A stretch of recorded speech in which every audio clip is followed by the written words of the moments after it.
We work with about 80 NGOs who work across the country providing humanitarian development assistance to the Somali people.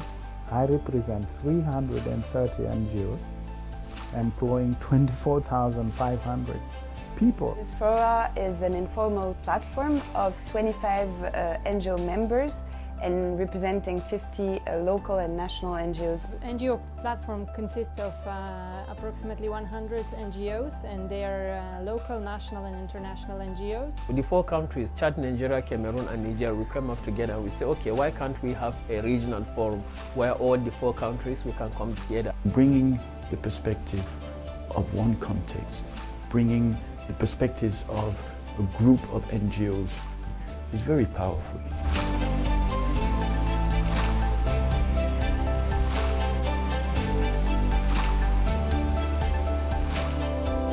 Working in a fora for us presents a number of unique opportunities. It gives us a unique opportunity to work collectively in a cost-benefit analysis type of way, in a way where we are sharing not only costs but also sharing lessons. Having common position on some key advocacy priorities is for me a success story because it really shows the complementarity between international, national and local NGOs. So for instance, prior to the Brussels II conference, together with the NGO Forum, we've been able to issue a common advocacy statement, and we've been able to secure quite a high number of seats for Lebanese local and national NGOs to speak at the conference and to convey those messages. It's actually essential for NGOs to come together in consortia because together we have a stronger voice. In many countries, we reach both civil societies, governments and donors all over the world. When we prepare joint statements or press releases in Bangladesh for Rohingya response, we usually get between 40 and 50 NGOs endorse the statement. Through that, our message is passed more widely.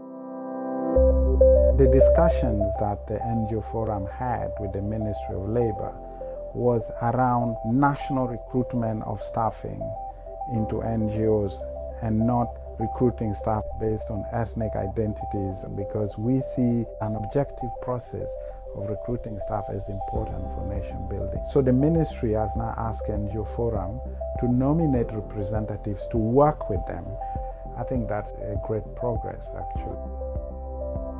Because of the impact we are making, we have become a critical stakeholders that represent the affected population in most of the fora across the world, especially the famous Oslo Humanitarian Conference organized by UN and donors, where about 675 million was realized to provide support to the Lake Chad region.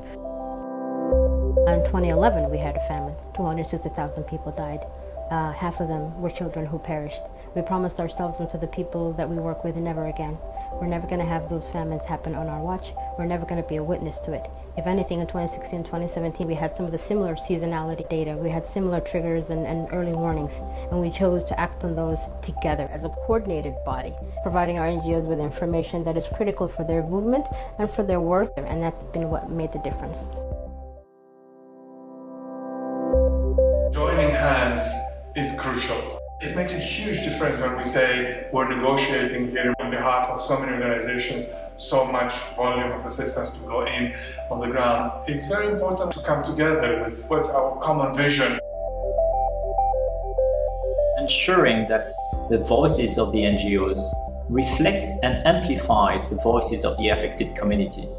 They don't necessarily compete with each other, and they try to strengthen the efficiency of the collective work.